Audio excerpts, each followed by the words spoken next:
Hello' guys, Tuesday special mini picnic. মানে আকৌ এবাৰ গাহৰি ভাত খাবলৈ ওলালোঁ। এওঁ আকৌ এজন ভাল মেকানিক। বেচেৰাটো গাড়ী এখনত কাম কৰি আছে, যিহেতু ই আমাৰ বন্ধু। বোলো লগে ভাগে গাহৰি ভাত খাওঁগৈ। তো বন্ধুসকল, আমাৰ মাংস আপোনাৰ আলু কাটি লৈছোঁ, কটাৰী এখন লৈ লৈছোঁ, ধনিয়া অলপমান লৈ লৈছোঁ, সকলো বস্তু মানে ৰেডি। অকল যাব লাগে, পথাৰত বনাব লাগে, খাব লাগে। Second picnic. আজি জাকি লৈ আহিছোঁ, বাঁহ খৰি লৈ আহিছোঁ। গাহৰি বইল কৰা নাই, গতিকে কেঁচা গাহৰি ডাইৰেক্ট বনাম। হাফ লিটাৰ পানী, চব বস্তু লৈ আহিছোঁ যি যি দৰকাৰী।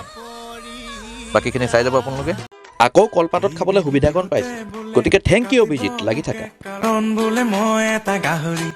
যিহেতু বৰ্তমান এতিয়া আমি দুজনে আছোঁ, মানে আৰু এজন আহি পোৱা নাই, গতিকে মাংসখিনি আমি দুজনে বনাব লাগিব।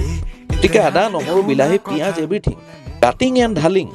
ঘৰত আহিলোঁ, হেতা চেতাখন পাহৰিলোঁ। যিমানখিনি আনিবলগীয়া আছিলে চব আনিলোঁ, গতিকে হেতাটো নাই।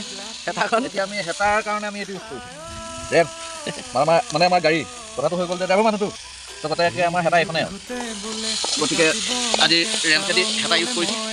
বেছি ৱাট লাগিব, এইটোৱে আৱিষ্কাৰ হেতা।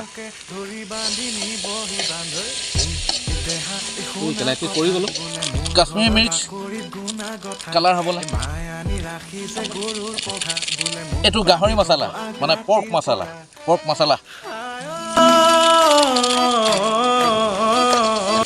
আৰু অৱশেষত আমাৰ গাহৰি মাংস 90% ৰেডি হ'ল।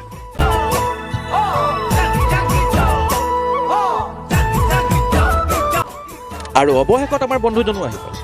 ইমান দেৰি কৰিলি যে বৰ সোনকালে আহি পালে হেতা। ভাত মাংস বাঢ়িবলৈ হ'ল আৰু। ভাগত পিছে কম বেছি পৰিলে বেয়া নাপাবা দেই। আৰু ভিডিঅ'টো ইয়াতে সামৰিছোঁ। ভাল লাগিলে নতুন বছৰ বুলি লাইক কমেণ্ট এটা কৰি দিব দেই।